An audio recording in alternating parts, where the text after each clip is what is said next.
par un mardi après-midi étouffant, Sadio Mané a décidé de se promener tranquillement au cœur de la ville. Il n'y avait aucun match de football au programme, aucune séance d'entraînement et aucune interview à laquelle assister. C'était l'un de ces rares moments où la célébrité, pour un instant bref mais bienvenu, choisissait de se retirer au second plan. Dans le confort de l'anonymat, Sadio se sentait libre. Vêtu d'un simple t-shirt, d'un short et de tongs, le visage partiellement caché sous une casquette bien usée, il savourait la quiétude qui lui permettait de se fondre dans la foule animée. Ses excursions, loin des caméras et des regards incessants de ses fans, étaient sa façon de renouer avec le monde extérieur à sa renommée. Dans ces moments-là, il se sentait moins comme une célébrité que comme un homme ordinaire, vivant et respirant au rythme vibrant de la ville. Les rues autour de lui bourdonnaient de vie, la cacophonie des sons de la ville remplissait l'air.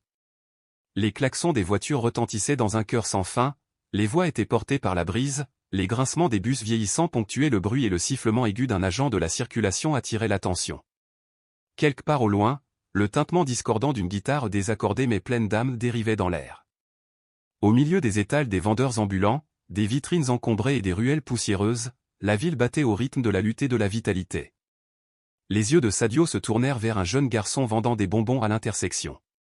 À proximité, une femme travaillait avec un chariot rempli de canettes écrasées, le visage gravé d'épuisement.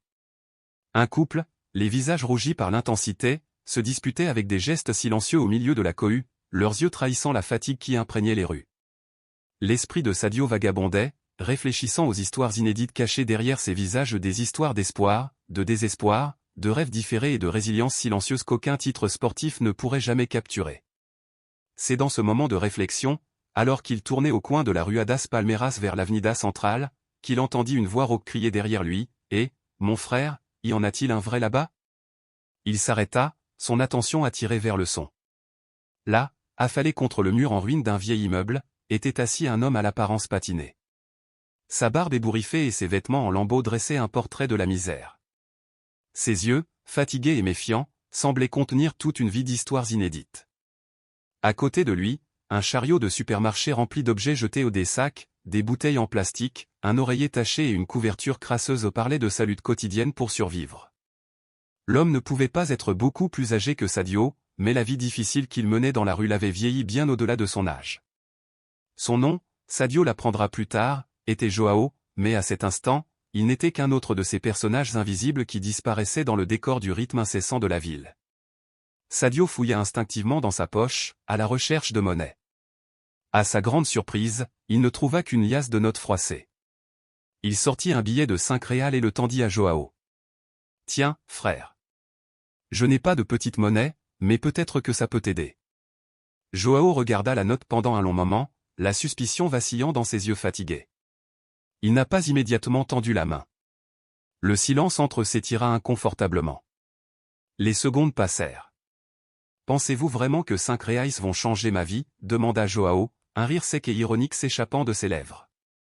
Un léger sourire en coin tira au coin de sa bouche. Il n'en fut pas offensé, mais la question resta en suspens, teintée d'amertume. Il bougea, s'abaissa sur le trottoir et s'appuya contre le mur en ruine.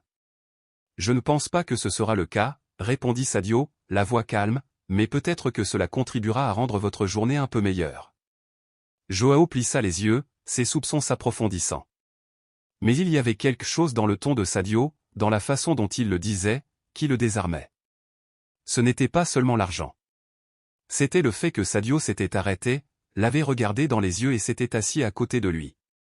D'après l'expérience de Joao, les gens offraient généralement leur aide sans même un regard, passant rapidement à autre chose sans même reconnaître son humanité. D'autres traversaient la rue pour l'éviter complètement, préférant faire comme si sa souffrance n'était pas là. « Et que sais-tu de ma vie ?» demanda Joao, la voix pleine d'ironie. « Qu'est-ce qui vous fait penser que vous pouvez améliorer ma journée ?» Sadio n'a pas répondu immédiatement. Il fit une pause, ses yeux scrutant le flux de la vie autour d'eux, réfléchissant à la question. Au bout d'un moment, il parla doucement, comme s'il pesait soigneusement ses mots, « Je ne sais rien de ta vie. Mais je peux t'écouter, si tu veux la partager. » Le visage de Joao s'adoucit, un demi-sourire étirant ses lèvres, un sourire tordu, incertain, comme s'il ne savait pas s'il devait rire ou simplement rester silencieux. Son regard s'attarda sur Sadio, le scrutant de la tête aux pieds, essayant de donner un sens à l'homme assis à côté de lui. Il y avait quelque chose de différent chez Sadio. Ce n'était pas seulement la véritable inquiétude dans ses yeux ou la volonté d'écouter, c'était quelque chose de plus profond, de rare. Peut-être était-ce la façon dont il offrait de son temps, ou peut-être était-ce simplement un besoin humain partagé d'avoir une vraie conversation, qui ne commençait pas par une insulte ou une remarque dédaigneuse. Alors vas-y, dit Joao, sa voix étant un mélange de moquerie et de sérieux. Asseyez-vous ici et écoutez mon histoire, ici même, au milieu de la rue. L'offre, à moitié plaisante mais en quelque sorte sincère, restait en suspens. Très bien, marmonna Sadio en haussant les épaules, son ton nonchalant, mais si tu veux parler, parle au moins avec un peu de bon sens. Alors Joao commença à parler. Il a partagé son histoire, une histoire qu'il portait avec lui depuis des années, presque comme si les mots eux-mêmes étaient un fardeau enfin déposé. Il a parlé d'une époque où il avait une maison, un travail stable et une famille qu'il aimait. Il avait autrefois été aide-maçon, se réveillant tous les jours à 5 heures du matin et traversant la ville dans un bus bondé pour un salaire qui couvrait à peine le loyer. Lentement, au fil du temps, il s'est tourné vers l'alcool, un refuge tranquille contre les épreuves tenaces de son existence. Il a décrit comment il a tout perdu en l'espace de quelques années, d'abord sa femme, puis son fils et enfin sa maison. La rue, dit-il, n'est pas seulement un lieu de privation physique, c'était un endroit qui vous a vidé de votre dignité. Ce n'était pas seulement froid et affamé, c'était aussi un lieu de profonde solitude et de honte accablante. Tout au long de la conversation, Sadio écoutait attentivement, le visage indéchiffrable. Il secouait parfois la tête ou regardait simplement au loin, absorbant chaque mot de Joao. Il n'y avait aucun jugement dans son regard, aucune pitié. Juste une attention discrète, peut-être la première véritable attention que Joao avait reçue depuis longtemps. Sadio ne le méprisait pas, il était simplement là, présent. Plus d'une demi-heure s'est écoulée avant que Sadio ne retire enfin sa casquette, un geste inattendu. Joao cligna des yeux, ses yeux s'écarquillant en signe de reconnaissance. « Attendez une minute, dit-il, sa voix montant avec incrédulité. Je te connais. Tu es le gars du football. Comment vas-tu, Sadio Mané ? Sadio sourit maladroitement, ne sachant pas trop comment répondre. Ouais, c'est moi, répondit-il. Joao, toujours aux prises avec cette idée, se passa la main sur le visage comme pour essayer de se débarrasser de la confusion. Tu es assis ici, par terre, avec moi, dit-il, les mots lourds d'incrédulité. Pourquoi ? Parce que tu me l'as demandé, et je pensais pouvoir offrir plus que ça. Une pause. Sa voix tremblait légèrement. Que se passe-t-il ? Envisagez-vous de me mettre dans une vidéo de motivation ? Emmenez-moi dans un refuge ? Donnez-moi un foyer. Ces paroles étaient empreintes de colère, mais derrière cela, il y avait une profonde douleur. Sadio croisa son regard fixement, ses yeux inébranlables. Je ne suis pas là pour te donner une chance, répondit-il doucement, mais si tu en veux une, je t'aiderai à la trouver. Pendant un instant, Joao se contenta de le regarder, pris entre l'incrédulité et quelque chose d'autre, quelque chose qui ressemblait presque à de l'espoir. Et au fil des jours, Sadio ne parvenait pas à chasser cette rencontre de son esprit. Ce qui avait commencé comme une simple rencontre avec un sans-abri avait lentement commencé à ressembler à quelque chose de bien plus profond, une responsabilité, une question à laquelle il fallait répondre. Qu'est-ce qui a poussé tant de gens à tomber dans cet abîme de négligence, à être oubliés par la société même qui les avait autrefois accueillis ? Au fil du temps, Sadio a pris l'habitude de revenir au même endroit où le trottoir, le banc en béton où il avait rencontré Joao. Chaque visite ressemblait davantage à une mission personnelle, une quête pour comprendre non seulement l'histoire de Joao, mais aussi celle de tant d'autres personnes qui vivaient en marge de la société, invisibles et inouïes.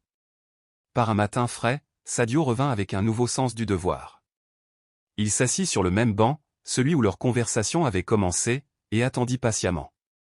Joao ne tarda pas à apparaître, même s'il bougeait plus lentement maintenant. Ses pas étaient prudents et mesurés. Ses yeux, autrefois remplis d'une méfiance amère, brillèrent désormais d'une lueur de curiosité lorsqu'ils atterrirent sur le visage familier. Au début, il n'y eut aucune reconnaissance ou juste un regard méfiant, jusqu'à ce que les traits de Joao s'adoucissent. Il parla finalement, sa voix teintée d'ironie et d'un sentiment indubitable de nostalgie. « Vous êtes ici pour une autre conversation ?» demanda-t-il, son sourire mince mais réel. Sous la surface de ces mots, Sadio pouvait sentir les cicatrices des années passées dans un monde qu'il avait pratiquement abandonné. Sadio n'a pas parlé immédiatement. Au lieu de cela, il a tendu la main, non pas dans le geste habituel d'offrir de l'argent, mais simplement pour serrer la main de Joao. C'est un acte inattendu et authentique qui a fait hésiter Joao. Le simple geste de toucher, d'être reconnu comme une personne mais non comme un mendiant semblait susciter quelque chose en lui, un sentiment de connexion perdu depuis longtemps. Et ainsi ils recommencèrent, leur conversation plus profonde cette fois. Il ne s'agit plus seulement de survie, mais de ce qui a fait de Joao ce qu'il était, ses désirs, ses rêves et la douleur de son passé. Au fil de leur rencontre, Sadio a montré un véritable intérêt pour la vie de Joao au-delà de la rue. Il s'enquit des joies oubliées que Joao avait connues autrefois, des petits triomphes qui avaient marqué ses premières années. Grâce à leur conversation, Sadio a appris que Joao était autrefois un menuisier qualifié, réputé dans son quartier pour sa capacité à transformer des morceaux de bois brut en meubles beaux et élégants. Chaque rencontre donnait l'impression de décoller une autre couche, révélant un homme avec une histoire, un but et un potentiel qui avaient été perdus quelque part en cours de route. Sadio s'est rendu compte que parfois, il suffisait que quelqu'un vous voie haut pour vous voir véritablement non pas comme un problème à résoudre, mais comme une personne avec un passé qui mérite d'être reconnue et un avenir pour lequel il vaut la peine de se battre. Après une série d'événements douloureux, marqués par la perte de sa famille et le poids des luttes personnelles, Joao s'est replié sur lui-même. Sa dignité avait été ébranlée par les cruelles réalités de la vie. Saviez-vous que même dans les moments les plus sombres, il y a toujours un moyen de reconstruire ? Avait dit un jour Sadio, alors qu'il marchait côte à côte dans une rue familière près de l'ancien atelier de Joao. Reconstruire ? Joao avait répondu, la voix pleine d'émotion, ça fait combien de temps que je n'y ai pas pensé ? Sadio s'était arrêté, sa voix ferme mais pleine de sens. Reconstruire ne signifie pas effacer ce qui a été perdu, Joao. Cela signifie prendre ce qui a été brisé et l'utiliser comme fondement pour que quelque chose de nouveau en naisse, avait-il expliqué, comme si chaque mot portait à la fois le poids de la sagesse et la légèreté d'une vérité universelle. À ce moment-là, quelque chose chez Joao a commencé à changer. Ce fut la première étape de son long cheminement vers la guérison.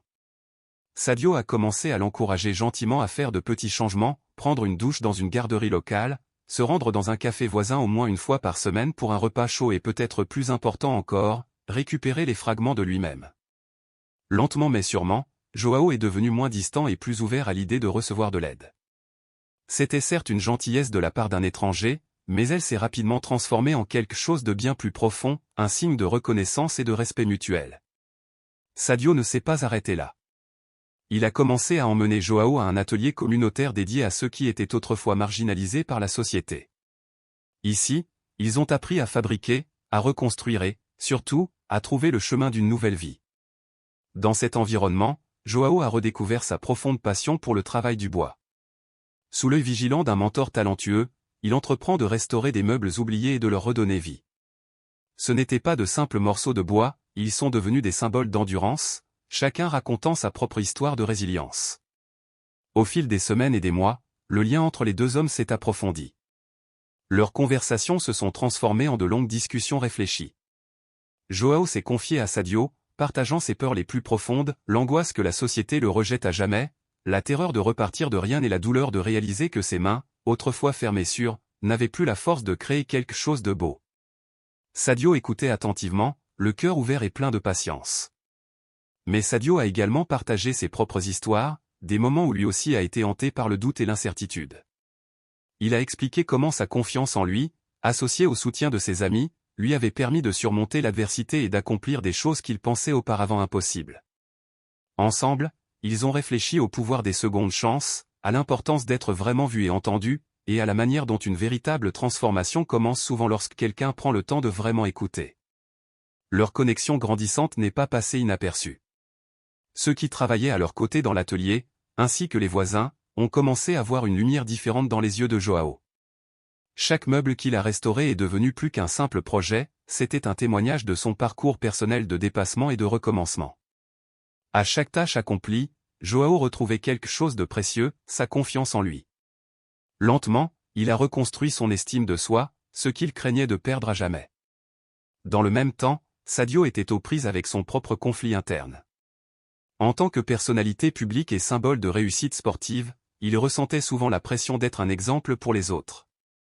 Pourtant, il s'est rendu compte que le véritable pouvoir de transformation ne résidait pas dans les grands gestes, mais dans l'humilité tranquille de petits actes de gentillesse. C'était dans les moments où vous marchiez véritablement aux côtés de quelqu'un d'autre dans sa lutte, offrant compréhension plutôt que jugement. Chaque rencontre avec Joao est devenue une leçon tranquille pour Sadio, une réaffirmation que, malgré les injustices que la vie nous réserve souvent, nous avons la capacité de réécrire nos histoires grâce à la compassion, à la patience et à l'empathie.